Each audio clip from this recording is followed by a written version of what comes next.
Events dependent हैं तो conditional probability लगाएंगे।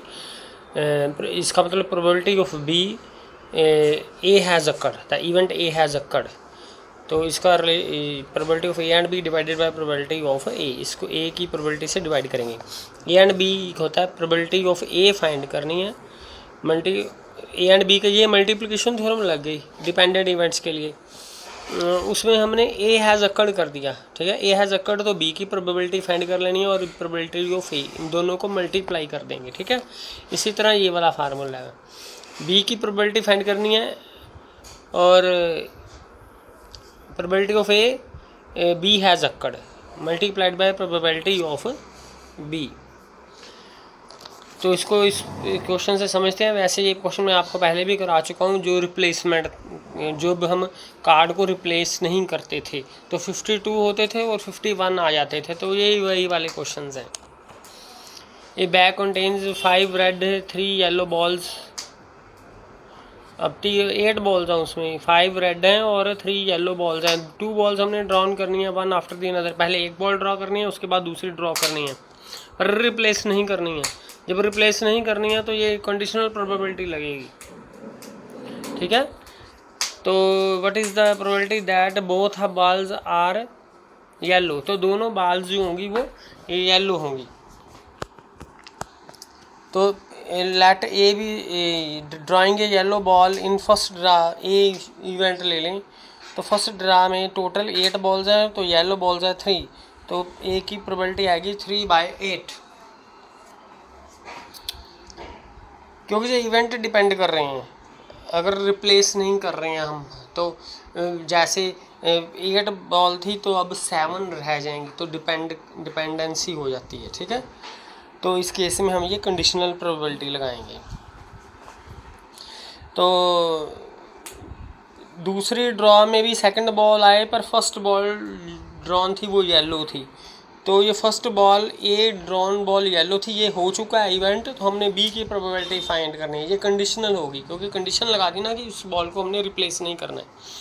तो बाकी 7 बॉल्स बची, ये कंडीशनल का आंसर आ गया कि 8 में से अब हमने क्या कर दी, 7 कर दी।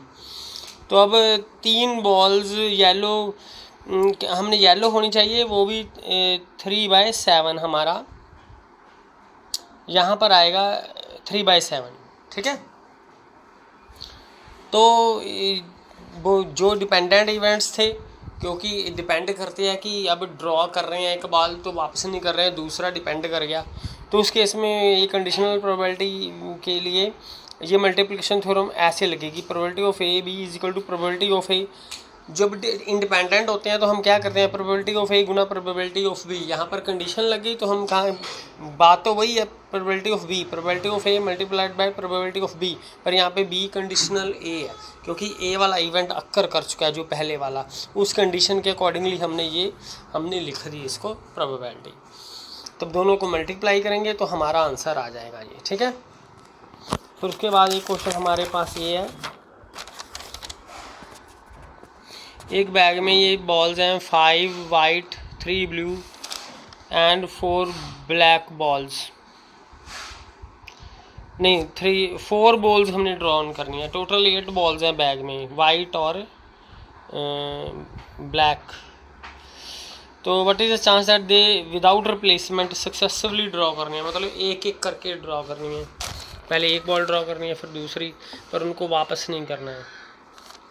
तो पहले वाइट से शुरू करेंगे, अगर वाइट बॉल आएगी, ठीक है। What is the chance that they are alternatively of different colour की हों, अगर पहले वाइट होगी तो दूसरी ब्लैक होगी, फिर वाइट होगी फिर ब्लैक होगी।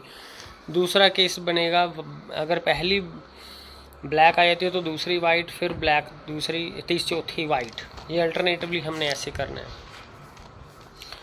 तो पहली वाइट है तो 5 बॉल्स हैं वाइट की, तो 5/8 हमारा आंसर आ जाएगा, ठीक है। अब यहाँ पर अगली बॉल आनी चाहिए ब्लैक, तो टोटल बॉल बच गई 7, अब रिप्लेस नहीं ना किया उसको, तो 3 में से 7 आएगा, क्लियर।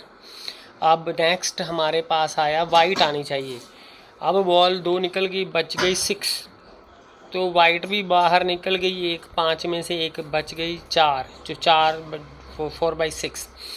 अब नेक्स्ट बॉल होनी चाहिए ब्लैक, तो अब बॉल बच जाएंगी 5 और ब्लैक की हैं 3 में से एक पहले चली गई, 2 बच गई, 2/5। इसी तरह से दूसरा केस करना है। पहले है ब्लैक है 3 और टोटल है 8। दूसरी है वाइट, अब 7 बॉल बच गई विदाउट रिप्लेसमेंट, तो वाइट है 5 में 5 आएंगी आउट ऑफ 7। फिर अगली बारी 2 बॉल बाहर आ गई तो 8 में से 6 रह गई। अब आनी है ब्लैक बॉल, तो 3 में से एक और कम आ गई, 2, 3 थी और 2 रह गई, 2/6। एक मिनट। एंड उसके बाद एक बॉल और कम हो गई, तो इधर जो वाइट की थी इधर से कम हो गई, 4/5। तो ये हमारा आंसर आ जाएगा। पर ये 2 केसेस हैं, इन दोनों को हमने ऐड कर देना है, आइदर दिस केस और दिस केस, दोनों को ऐड कर देंगे, हमारा आंसर आ जाएगा। इधर इस केस में भी ये 3/7 है, 3/8 था। अगली बारी यहाँ पर क्या आ जाएगा, 2/7।